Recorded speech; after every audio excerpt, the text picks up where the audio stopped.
was a few years back. I was home alone with my daughter, who was basically a newborn. She was asleep in her bassinet beside my bed.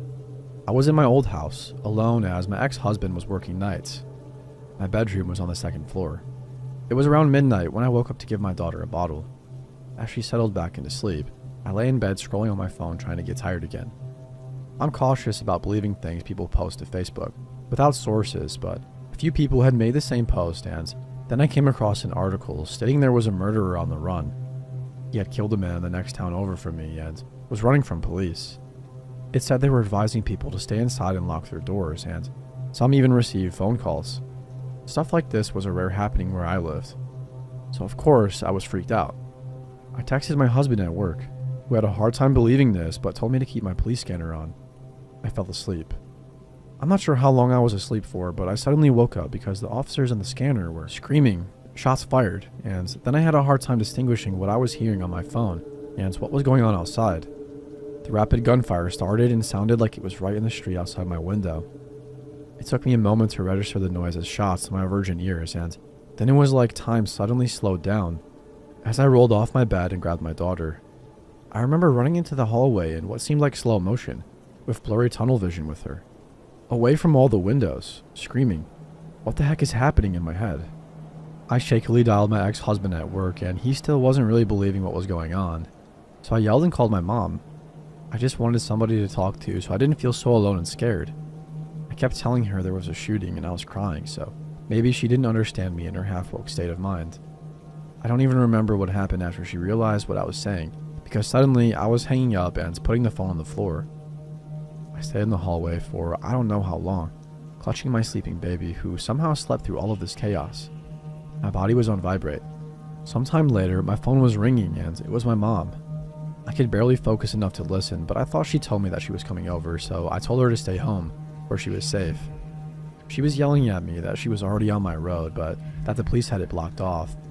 She told them she was my daughter. I lived on the road and they let her come. They had shot the suspect. He was dead. When my mom came up to the front porch, we saw wet, muddy footprints coming up the steps and smeared on the door like he had kicked it. I'm wondering if that is maybe what woke me up at first. By the time my mom got to my house and came inside, it was 5 a.m.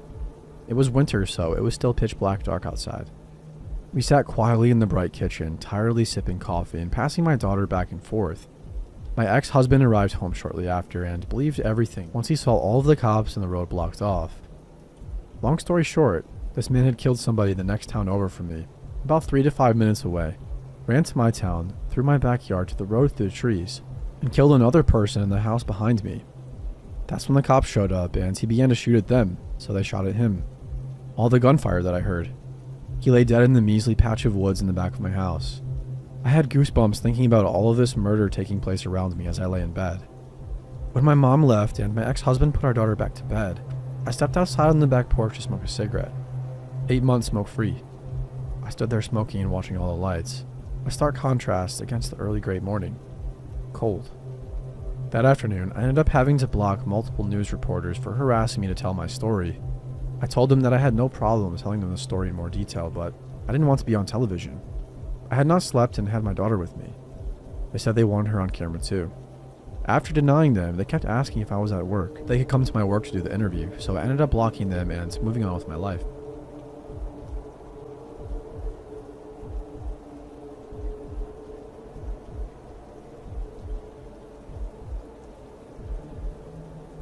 It all started over a year ago, living in my current small neighborhood.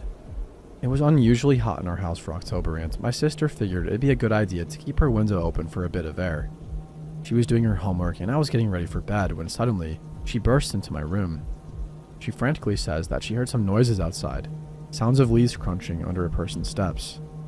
I believed it to be an animal, so I walk into her room and stay there for not more than 5 minutes, till I hear leaves crunching. We quickly glance out the window, only to hear the sound of something running away in the woods. But that wouldn't be the end of the story.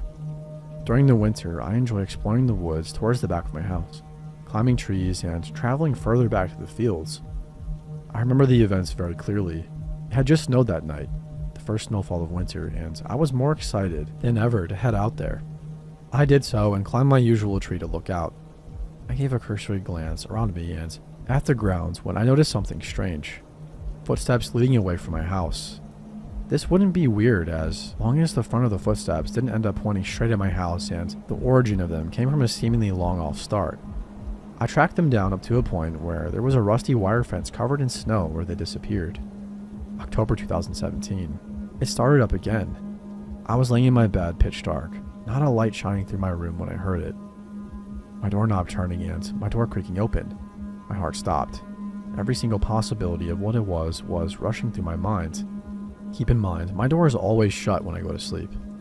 Since I was covered by my blanket, I quickly shot my sister a text. "Did you just come into my room?" She replied with a sharp, "No, I'm all the way in Hillard." My heart began pumping fast. I slowly snuck my hand under my pillow and grabbed my baton, sent a text to my dad, and waited. My dad came in mere minutes later with a knife, shot on the lights, and I jumped out of bed. Searched the entire house with nothing. Alarm set and all doors locked. Impossible. There's no way that happened. My dad and my mom were asleep, and a cat would have opened it much faster if it jumped to the doorknob. You best believe I didn't sleep a second that night. Fast forward to December, my relatives in town staying for a week in the basement. We turned on the alarm and all head to sleep. I stayed up gaming. In the morning around 2:30 to 3, estimated since I wasn't aware what had transpired, my uncle slowly opened his eyes with a feeling of being watched. His eyes adjusted a bit to the dark before he saw it. A guy, average height, scrawny, hair flowing in the wind and shivering looking inside their room through the window.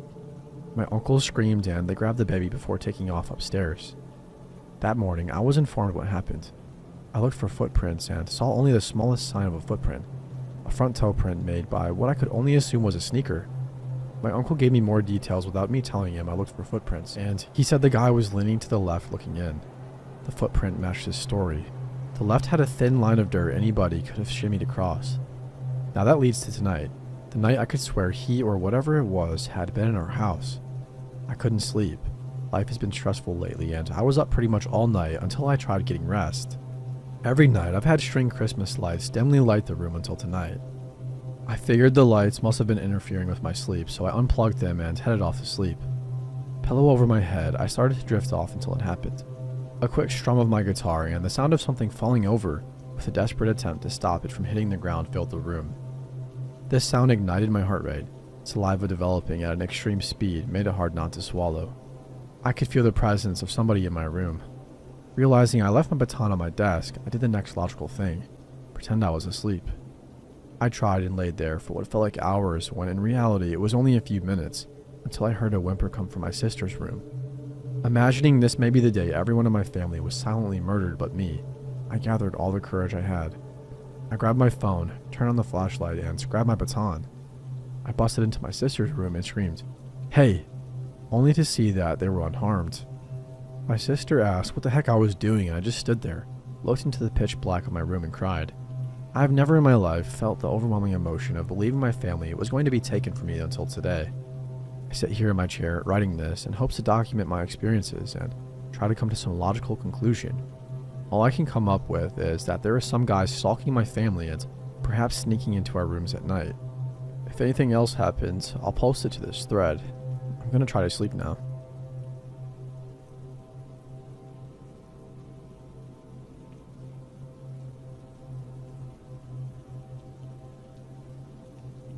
I've never posted anything here before, and this feels kind of tame compared to some of the things here, but it still haunts me to this day.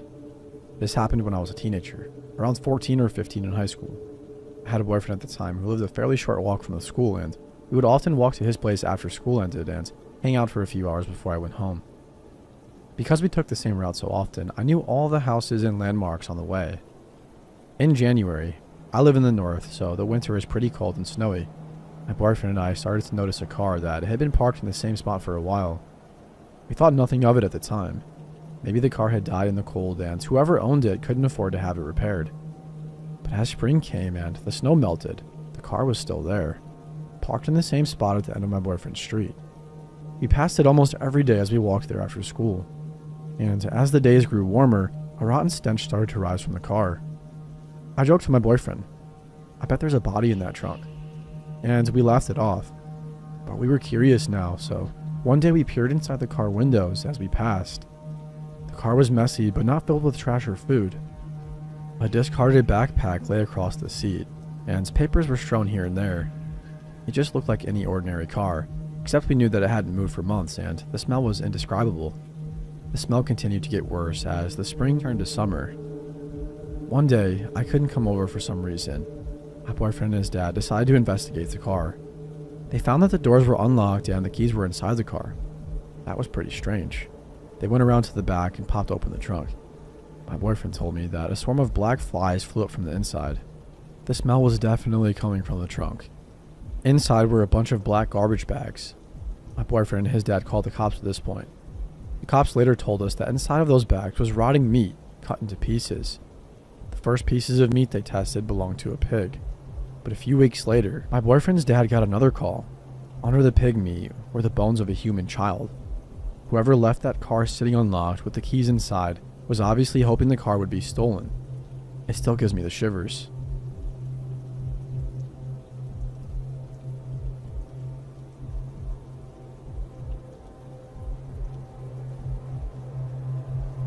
This week has been hectic.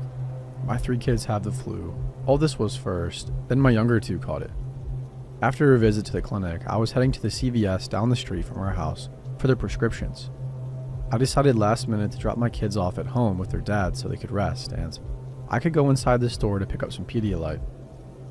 I consider our neighborhood to be safe. I've taken walks after dark and never felt afraid. Most of our neighbors are older folks who have lived there over a decade.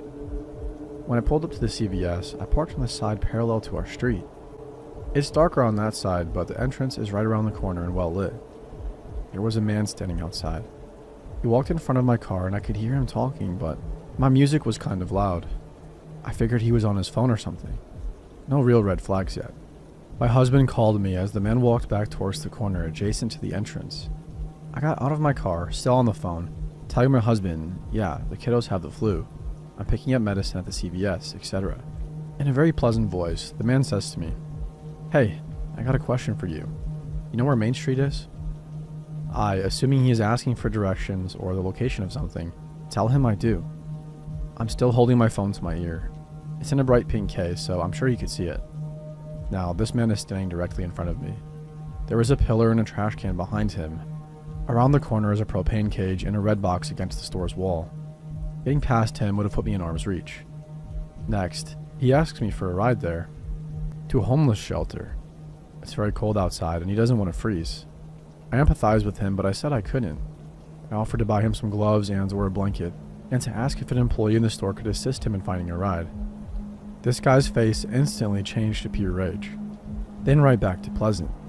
Well, you know what happens to homeless people stuck outside. You're going to help me. It's right down the street. I'm standing there unsure what to do. My husband is on the phone asking me what's going on. I gently tell the man that I don't feel comfortable doing that and that I have the flu. I don't, and my husband is on the phone with me. "I don't care about the flu," he said. Now he's getting more angry and not moving away from my route into the store. I didn't want to turn my back on him to go to my car, which was several feet away in the dark. While this guy is glaring at me, I decided to quickly walk past him. I had my mask from the clinic in my jacket pocket, so I pulled that out and held it in front of me while I moved towards the trash can. He looked disgusted, but kept telling me that I needed to give him a ride, that it's right down the street, and kept insisting. But I know where that street is, and it's not as close as he says. He tried to guilt me, and his words felt threatening, but he didn't actually threaten me verbally. Once I was around the corner, I rushed into the store straight to the pharmacy. My husband said he's calling the police. He heard the way the man was talking to me and said to stay in the store. My knees were shaking. I'm not usually the type to be afraid when confronted. When I got to the pharmacy, I interrupted the pharmacist and a customer, apologizing, then told them what happened. The pharmacist sent the store manager out, a tall guy with a long beard, looked like he doesn't take crap from people. The police had already arrived. The man was told to leave, which he did momentarily. He came back inside the store yelling obscenities and something about me. Now the store manager has told him to get the heck out. He's trespassing on the property. The cop came back to talk to me and told me she has arrested him many times. He's loud and likes to yell at people, but he isn't violent. The pharmacist had me hiding behind the screen where they gave vaccines and left the half door to the pharmacy cracked open in case I needed to get out of there.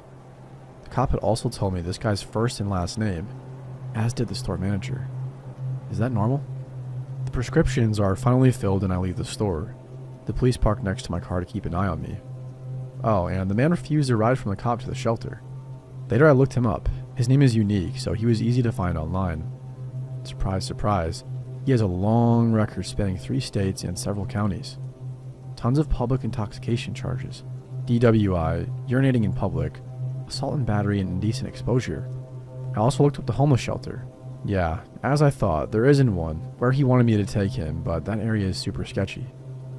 Earlier today, I went to the corner store across from the CVS and told my friend, the overnight shift employee, what happened.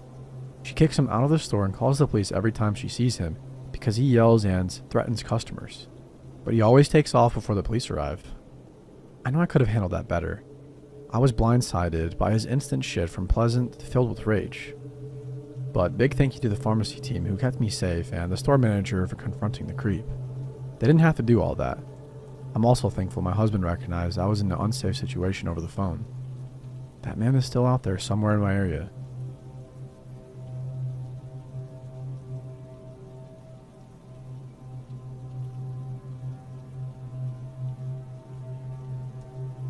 I was 20, living alone on the ground floor of an apartment building. My living room windows faced the small parking lot for the building, which wasn't gated.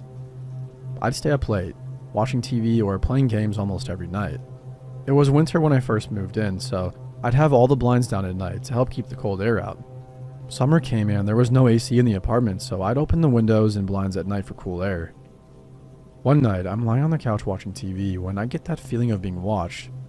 I looked over at the window and a man had his hands and face pressed against the screen, merely 3 feet from where I was lying, just watching me. I let out a blood-curdling scream and he didn't even blink. Terrified, I jumped up, grabbed the phone, and screamed that I was calling the cops. He still just stood there, completely motionless and dead-eyed. At that point, I yelled that I'm getting the neighbor and started walking to the door, and he finally took off. I locked the window and stayed up all night, completely on edge. My boyfriend at the time came over and stayed for a full week. He made sure to leave the blinds open and sat at the edge of the couch closest to the window to make it known I wasn't always alone. The creeper didn't show up again, so eventually I got comfortable thinking it was an isolated incident of some rando wandering around the parking lot to break into cars or something. Maybe another 3 weeks after that, I get home late from waiting tables and park in the lot. I get changed, grab a snack, and head to the living room to play games. I start to raise the blinds to open the windows and let in cool air, and the creeper is standing right there with his face pressed against the screen. He was not standing in the parking lot when I pulled in. As I parked right by my window, I can only assume he was waiting around the corner of the building, watching me come home and timing my movements. This time, I grabbed my phone immediately and called the cops. I was shaking, crying, and completely hysterical. The creeper takes off. The cops come and they say they'll have someone patrol the block when they can, and my boyfriend immediately comes over. He wants to stay with me until I can get out of there, so I start looking at different apartments. Another 3 to 4 weeks or so later, I have an apartment lined up on a high floor in a doorman building, because at that point, screw that. My boyfriend had to go out of town for a few days, so I decided to stay at a friend's place because I certainly wasn't going to be there alone. I'm at my friend's place for 2 nights, but wanted to run home and grab a few things I'd forgotten. She goes with me for obvious reasons, and we go in the afternoon, not after dark. We decide to hang out for a bit and play games together because it's daylight and there is activity around the building. No AC, so I hesitantly raise the blinds to get fresh air. I'm terrified opening them, then laugh to myself because I do it, and of course, nobody is there. I open the actual window and see 2 large holes cut into the screen. Right above the latches, you push in it to lift it. They were definitely not there 2 days ago. My blood ran entirely cold. The creeper knew my boyfriend was gone. He was watching and saw his car was gone. I left my car there as my friend picked me up, and we always left a light on in the living room to make the creeper think we were awake. So, he saw my car, thought I was home, saw the light on, yet proceeded to cut holes in the screen to break in. I have no idea if he actually gained access, but seeing how bold he was terrified me. How long he had been watching me, learning my patterns, and getting gradually more aggressive with every interaction. I still sometimes get a chill when I raise my blinds, and it took a long time getting comfortable living in anything but a high-rise.